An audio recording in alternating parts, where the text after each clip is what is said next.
back don't matter. It's the loss column. So really the Yankees are 5 games back. And they still have 6 games to play with the Red Sox late in the season. So let's not forget about that. Although the Yankees are going to Oakland next week. So that's going to be a big series because going on the road and going cross country, that's usually not a good mix. But if the Yankees can get a couple of their injured guys back for that series, and that's entirely possible, we could see Gary Sanchez and Didi Gregorius coming off the DL for that Oakland series. That would be encouraging. We'll see. The Yankees took care of business this week. They have Chicago White Sox coming to town for a series starting tonight. The White Sox are not a very good team, although they have Carlos Rodon pitching tonight, who's a very hot pitcher. They are leading the Central, though. No, the White Sox are not. No. Oh, I'm sorry. No, you're talking about the Indians. I'm talking about the White Sox I'm talking about the Cubs. I'm sorry. Yeah, the White Sox are like 20 games under 500. Yes, they are. They are a real rebuilding club, and they also they're going to be like the Atlanta Braves in about 2 years. The White Sox have a ton of prospects, and they are going to be very much like the Atlanta Braves are this year, where people thought, all right, yeah, they're probably another year away. They got a lot of kids, a lot of young guys, and right now the Braves are fighting for a playoff spot. That's going to be the Chicago White Sox in 2 years. All right? Remember this name, brother. Eloy Jimenez. Eloy, E-L-O-Y. Stud in the making. This kid is forget about it. He is going to be a monster in a couple of years. He might be next year's Rookie of the Year. He might break the string for the Yankees because we all know Miguel Andujar is going to win it this season, and Aaron Judge got it last year. So Jimenez he's the odds-on favorite next year. Let's put it that way. Okay. But the Yankees right now, they're in a stretch where they're playing a lot of bad teams. They split with the Marlins, which was kind of unacceptable, but these things happen in baseball. And they beat up on the Blue Jays before that, and then they just beat up on the Orioles. And of course, all of my Mook friend Croce and my buddy Clyde, they're oh well, the Yankees are playing crap teams now. Hey, you played a schedule. I didn't see him whining when the Red Sox were beating up on these teams. But now when it's the Yankees doing it and taking care of business like they should be, not like earlier in the season when they were losing games to the Orioles, now this is when you make your move. Right. The Yankees actually gained 3.5 games in the standings in a span of 48 hours. Because they swept the day-night doubleheader on Saturday, right. Then they won again on Sunday, and the Red Sox are just losing game after game. They got lucky that the Red Sox are playing bad because they really should have beat up on the Marlins.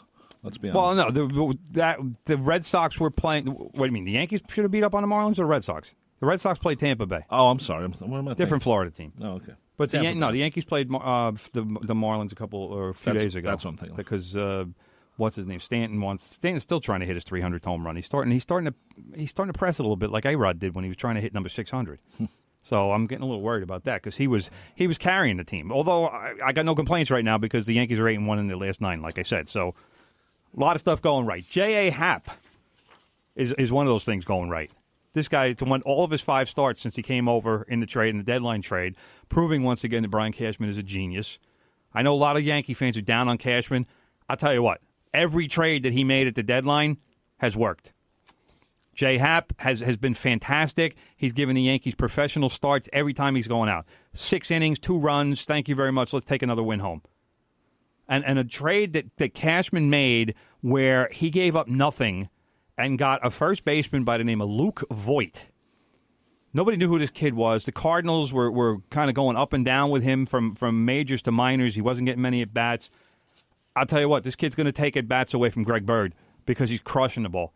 He really, if you look at this guy, they said it last night, and I think I said it last week or 2 weeks ago on this show. He is a huge human being. And not in the sense of Stanton or Judge, because those guys are also tall. Luke Voit is probably 6'3", and he's got to go 250. He looks like a middle linebacker or who was it yesterday? Whoever was doing the game said that now they thought he looked like a nose tackle.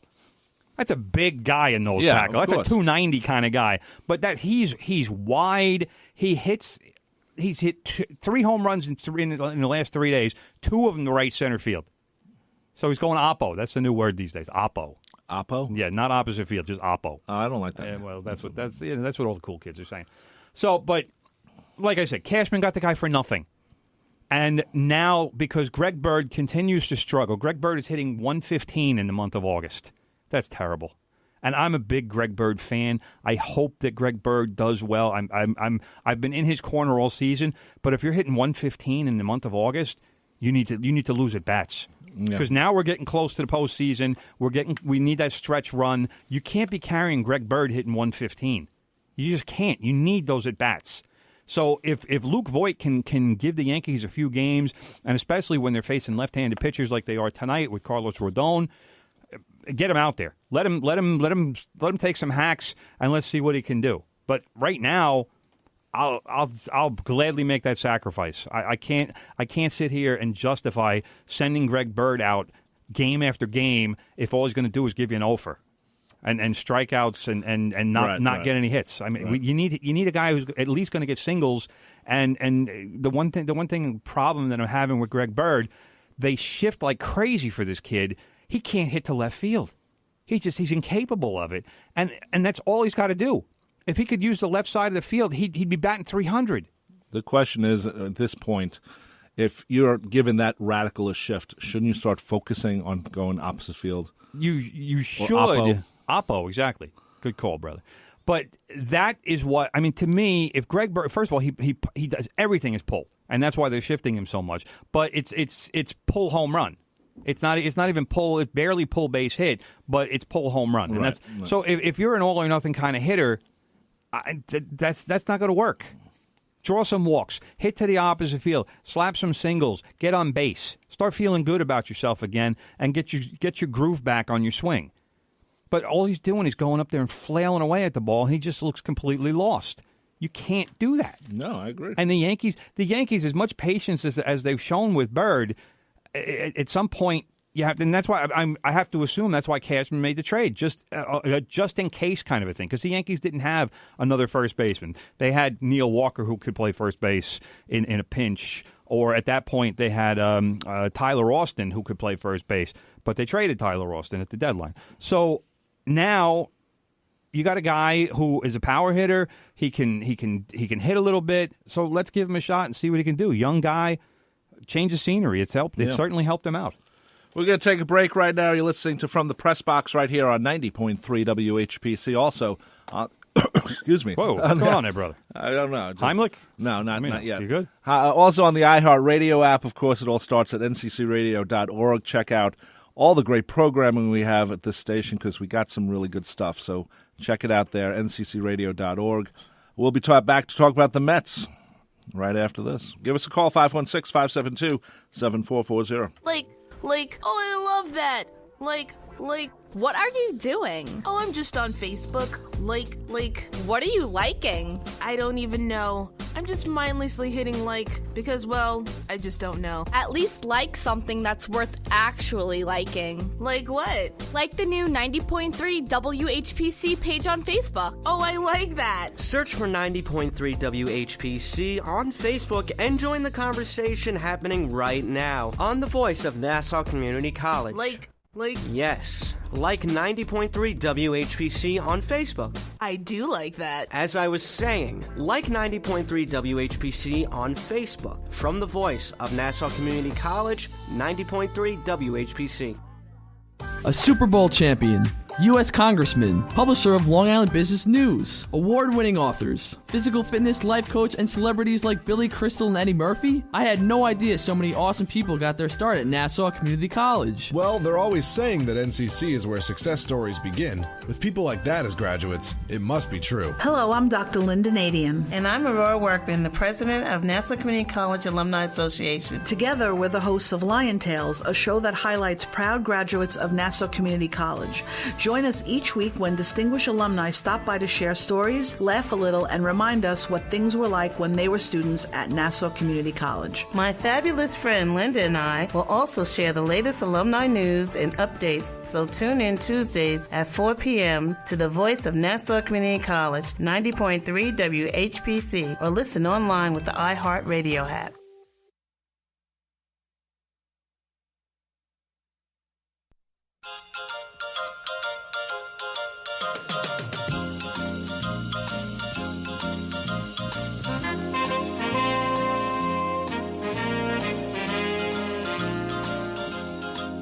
90.3 WHPC, the voice of Nassau Community College. From the press box on your radio or on your listening device. Of course, it becomes a podcast later on.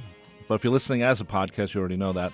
At Spreaker.com or iTunes or wherever you find podcasts.